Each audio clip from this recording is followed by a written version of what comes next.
करिए तो तुम्हें जानना है कि गाड़ियों के ट्रांसमिशन में क्या फ़र्क पड़ता है। तो गाइस देखो, वीडियो में बिल्कुल भी हेवी एडिटिंग नहीं है और ना ही वीडियो में बहुत ज़्यादा फ्लैशी ग्राफिक्स है। सिर्फ मैं तुम्हें इन्फॉर्मेशन देने वाला हूँ और तुम्हें इन्फॉर्मेशन मिलने वाली है। तो अगर तुम उसके लिए वीडियो में आए हो तो प्लीज़ वीडियो में बने रहना एंड चैनल को जरूर सब्सक्राइब कर देना। तो क्योंकि तुम्हें यहाँ पे मैं अच्छी तरीके से बताने वाला हूँ कि गाड़ियों के ट्रांसमिशन में आखिर अंतर क्या होता है और ये manual, CVT, DCT, automatic, AMT और क्या कहते हैं टॉर्क कन्वर्टर, ये होता क्या है। बिल्कुल आराम से बात करते हैं और बिल्कुल तरीके से बात करते हैं बिना किसी जल्दबाजी के। सबसे पहले तो यार मैनुअल गियर ट्रांसमिशन क्या होता है। ये गाड़ियाँ हम सबने देखी हैं, अजीब अजीब से वो जो नंबर्स के साइन बने रहते हैं 1 2 3 4 5 6 और रिवर्स, राइट। ये हम सब ने बचपन में अपनी सारी गाड़ियों में देखा, क्योंकि इंडिया में मैनुअल गाड़ियाँ चलाना ज़्यादा प्रेफर करते हैं लोग। अब ऐसा क्यों होता है, और इसको ऐसे समझना कि जब तुम बचपन में गियर वाली साइकिल चलाते थे तो तुम्हारे हाथ में होता था तुम किस गियर में चलाना चाहते हो, किस स्पीड में चलाना चाहते हो, तो तुम गियर अपनी मर्जी से बदलते थे। पूरी साइकिल का कंट्रोल तुम्हारे पास रहता था। और यही रीज़न है कि लोग AMT की जगह मैनुअल ट्रांसमिशन अभी भी इंडिया में चलाना प्रेफर करते हैं, क्योंकि मैनुअल ट्रांसमिशन में सारा गाड़ी का कंट्रोल तुम्हारे पास होता है। तुम्हें कब छोटा गियर लगाना है, कब बड़ा लगाना है, कब गियर कम करने हैं, कब ज़्यादा करने हैं, कब तुम्हें पावर डिलीवरी चाहिए। क्योंकि देखिए, ये जो ट्रांसमिशन होता है ये किस तरह होता है, ऐसे समझो ये गाड़ियों की टांगों की तरह होता है, ठीक है। अब तुम्हारी टांगें जब थक चुकी होती हैं तो ज़्यादा वर्क नहीं कर पाती, तुम धीरे चलते हो। तुम्हारी टांगें एकदम एनर्जेटिक है, तुम्हें ज़्यादा एनर्जी मिल रही है, तो तुम अच्छी तरीके से वर्क कर पाते हो। और ये होता है तो फ़ायदा तुम्हारे मैनुअल ट्रांसमिशन के अंदर।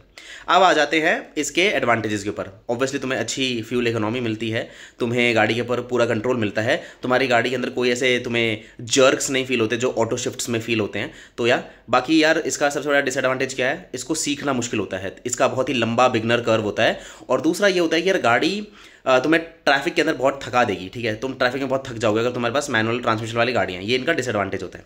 अब बात करते हैं यार हमारे AMT की। AMT कुछ नहीं होता यार, AMT है ऑटोमेटिक मैनुअल ट्रांसमिशन। यानी समझो गाड़ी में अभी भी मैनुअल ट्रांसमिशन ही है, बट समझो जैसे अभी मैंने तुम्हें गियर वाली साइकिल समझाई थी अपनी, तुम्हारी गियर वाली साइकिल के पीछे एक और तुम्हारा दोस्त बैठा है जो तुम्हें गियर चेंज करने नहीं दे रहा है, वो खुद ही गियर चेंज कर देता है और तुम बस आराम से गाड़ी चलाते रहते हो। तो AMT जो गाड़ियाँ होती हैं उनका फुल फॉर्म होता है ऑटोमेटिक मैनुअल ट्रांसमिशन, यानी गाड़ी के गियर खुद ब खुद बदलेंगे, भले ही उसके अंदर एक मैनुअल ट्रांसमिशन ही होता है, और उसको बदलते हैं एक्चुएटर्स, ठीक है। अब बात करते हैं इसके एडवांटेजेस के बारे में। देखो एडवांटेजेस ये हैं, ये उन लोगों के लिए अच्छा है जो प्रॉपर एक फुल्ली ऑटोमेटिक गाड़ी नहीं ले पाते हैं, बट बजट ऑप्शन उनके लिए अच्छा है, एक स्मूथ सिटी ड्राइविंग चाहते हैं और गाड़ी के अंदर ठीक ठाक माइलेज मिल जाता है। अब बात करते हैं इसके डिसएडवांटेज के बारे में। देखिए ये गाड़ियाँ इतनी तेज अप शिफ्ट और डाउन शिफ्ट नहीं कर पाती, जिसकी वजह से हमें इंस्टेंटेनियस पावर डिलीवरी कई बार नहीं मिलती है, यानी अगर हमें इमीडिएट पावर चाहिए तो ये गाड़ियाँ हमें नहीं दे पाती हैं। उसके बाद करते हैं इनके दूसरे डिसएडवांटेज के बारे में। आपको ये गाड़ियाँ थोड़ा सा ओवरटेक के समय पे थोड़ा सा लेस कॉन्फिडेंट फील हो सकती हैं, कि आपको अगर इमीडिएट सडन ओवरटेक करना है तो गाड़ियाँ इतनी तेज़ अप शिफ्ट नहीं कर पाती, जिसकी वजह से आपको इतना मज़ा नहीं आएगा। और कुछ केसेस में गाड़ियों का माइलेज एक्चुअल में मैनुअल से काफ़ी कम होता है। अब बात करते हैं भाई DCT के बारे में। अब DCT में होता है डुअल क्लच। अब इसमें क्या होता है कि ऑब्वियसली ये भी ऑटोमेटिक गाड़ी की तरह ही काम करता है, बट DCT के अंदर 2 क्लचेस होते हैं यार। एक क्लच के ऊपर सारे ऑड गियर होते हैं और एक क्लच के ऊपर होते हैं सारे इवन गियर।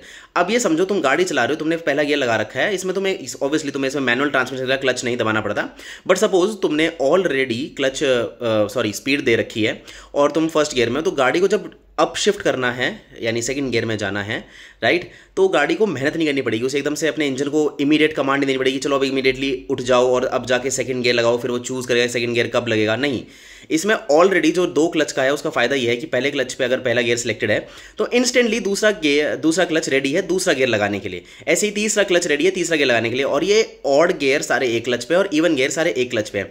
इससे फायदा क्या होता है, तुम्हारी गाड़ी के ऊपर तुम्हें मिलता है बहुत अच्छा कंट्रोल, तुम्हारी गाड़ी रहती है बहुत ज़्यादा स्टेबल, तुम्हारी गाड़ी के अंदर जर्क्स नहीं फील होते हैं, तुम्हारी गाड़ी एक अच्छी बेहतरीन राइड दे पाती है। अब दिक्कत क्या है, ये गाड़ियाँ का जो ट्रांसमिशन होता है ये बहुत जल्दी हीट अप हो सकता है, स्पेशली ड्राई क्लच के केस के अंदर। जैसे हमारे वोक्सवैगन की गाड़ियों में हमें देखने मिलता है उसमें ड्राई क्लच होता है, तो उसकी वजह से गाड़ी का ट्रांसमिशन हीट अप हो सकता है।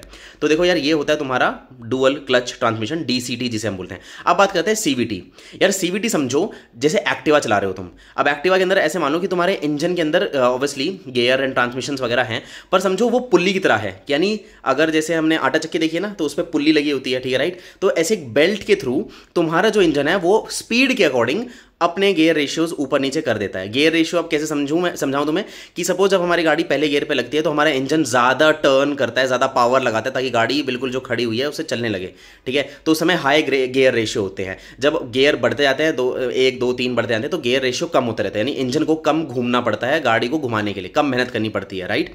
तो इस तरह से जो CVT होता है इसमें तुम्हें हर चीज़ मेजर करने की नीड होती है। इसमें तुम्हारी जो स्पीड होती है वो कंटिन्यूअस एक कन्वेयर बेल्ट की तरह समझो, तुम्हारे इंजन से तुम्हारा ट्रांसमिशन कनेक्टेड रहता है और तुम्हारी जो क्या कहते हैं स्पीड होती है गाड़ी की, उसके हिसाब से तुम्हें बेस्ट बेस्ट गियर रेशियो देता है ताकि तुम्हें कोई भी जर्क ना फील हो। तो सीवीटी उन लोगों के लिए बेस्ट है जिनको बिल्कुल भी कोई जर्क फील नहीं करना, बहुत ही स्मूथ ड्राइव लेनी है। हाँ, इसके अंदर माइलेज कम होता है गाड़ी के अंदर और गाड़ियां थोड़ी सी लेस पावरफुल फील होती हैं, बट ये उनके लोगों के लिए बेस्ट है जो बिल्कुल भी जर्क्स नहीं चाहते अपनी राइड के अंदर और बहुत ही स्मूथ राइड चाहते हैं।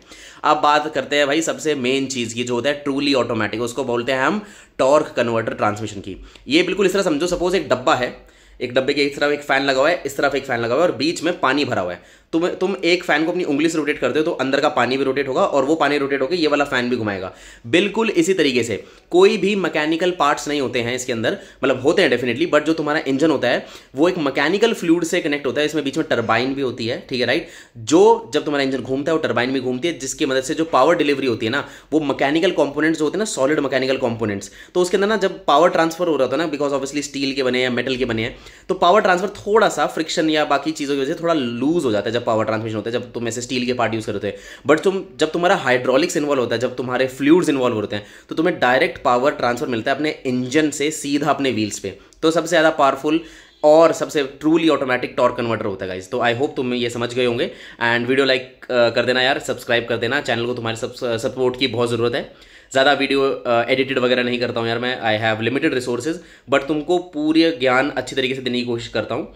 सो गाइस प्लीज़ चैनल को सब्सक्राइब कर दो एंड या मिलते हैं अगली वीडियो में।